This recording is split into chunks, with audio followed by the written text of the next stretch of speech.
Good morning, student. Myself Kavita Patil. I am your Hindi teacher. तो बच्चों, आज हम इस पीरियड में निबंध लेखन करेंगे। तो सबसे पहले आपने तो स्टैंडर्ड 3 में निबंध किस प्रकार से लिखते हैं, निबंध क्या है, इसके बारे में मैंने आपको अच्छे से समझाया था। फिर भी मैं एक बार आपको समझाना चाहती हूँ कि निबंध किसे कहते हैं। किसी एक विषय पर अपने विचारों को क्रमबद्ध करके शुद्ध तथा सुंदर भाषा में लिखी रचना को निबंध कहते हैं। निबंध अंग्रेजी शब्द ऐसे का पर्यायवाची है। निबंध लिखते समय हमें 3 बातों का ध्यान रखना चाहिए।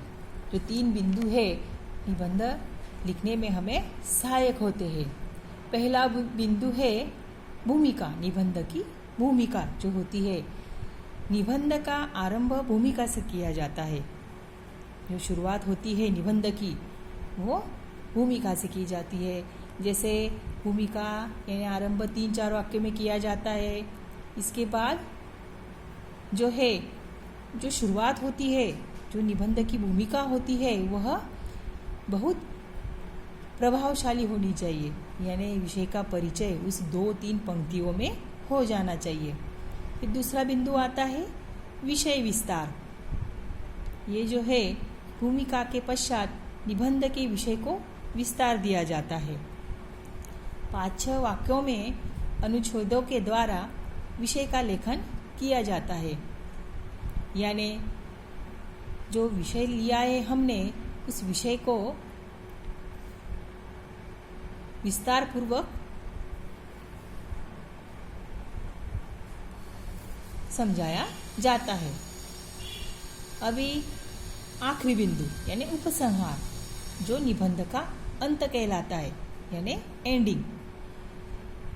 निबंध के अंत में जो है वह पूरा निबंध का सार, यानी उसको हम संक्षिप्त रूप भी कह सकते हैं। जो हमने ऊपर लिखा है निबंध, उसका संक्षिप्त रूप में एंडिंग करनी चाहिए, जो 3-4 वाक्यों में होनी चाहिए। इस प्रकार से निबंध जो है वह लिखा जाता है। आज हम पढ़ने वाले हैं, हमने विषय लिया है वर्षा ऋतु। मैं आपको वर्षा ऋतु यह निबंध सिखाने जा रही हूँ। जो शुरुआत में हम वर्षा ऋतु पर आधारित संक्षिप्त में जानकारी देखेंगे। हमारे भारत में 3 ऋतुएं होती है, गर्मी, वर्षा यानी बरसात और सर्दी की ऋतु यानी जाड़े की ऋतु। ये तीनों ऋतुओं का अलग अलग अपना महत्व है। तो आज हम वर्षा ऋतु का महत्व जानेंगे। आपको अपनी हिंदी निबंध की नोटबुक में यह निबंध अच्छे अक्षरों में लिखना है। तो वर्षा ऋतु शुरुआत हम करेंगे, जिसे मैंने बताया था। पहला पॉइंट भूमिका। वर्षा ऋतु बहुत सुहावनी ऋतु है। गर्मी की ऋतु के बाद वर्षा ऋतु आती है। आषाढ़, सावन, भादो और आश्विन 4 महीने वर्षा ऋतु के हैं। जो भारतीय सौर महीने हैं, चैत्र, वैशाख 12 महीने हैं वो भी। तो उसके जो 4 महीने हैं, आषाढ़, सावन, भादो, आश्विन, इन महीनों में वर्षा ऋतु आती है। तो अंग्रेजी कौन से महीने होते हैं? वो जून, जुलाई, अगस्त और सितंबर, ये महीने होते हैं। तो वर्षा ऋतु में क्या क्या होता है कि हम निबंध के मध्य में डालेंगे, यानी उसका विस्तार करेंगे। वर्षा ऋतु में बादल गरजते हैं, बिजली कड़कती है, फिर वर्षा होती है। हमने कविता नंबर 1 में देखा कि क्या नाम है कविता का? मन के भोले भाले बादल। कि आसमान में घने बादल छाते हैं, फिर आंधी तूफान के साथ बादल गरजते हैं, बिजली कड़कती है और तेज बारिश होती है ना। आपने भी पहली बारिश का अनुभव किया होगा। इस प्रकार से उसी का वर्णन हम निबंध में कर सकते हैं। पानी बरसने की रिमझिम आवाज़ बहुत अच्छी लगती है।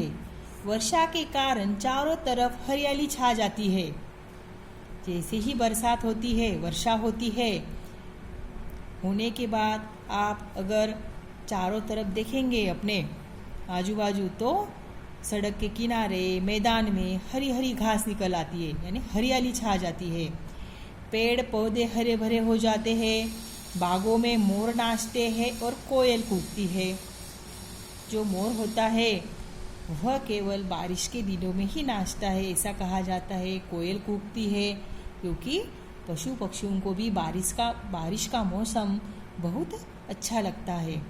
किसान खेती के कामों में जुट जाते हैं। जो हमारे किसान परिवार के लोग हैं वह अपने खेती में बीज बुआई करते हैं और फसलों की तरफ अपना ध्यान जुटाते हैं।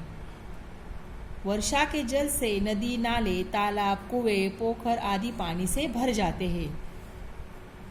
तो लगातार वर्षा में 3-4 महीने में नदी, नाले भी और तालाब, कुएं, पोखर आदि वर्षा के जल से भर जाते हैं। कभी कभी ज़्यादा बारिश के कारण बाढ़ भी आ जाती है। वर्षा ऋतु मुझे बहुत अच्छी लगती है।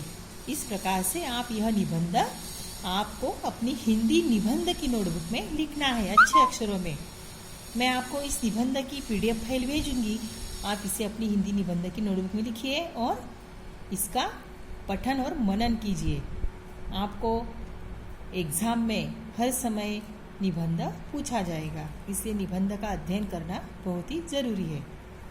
Thank you.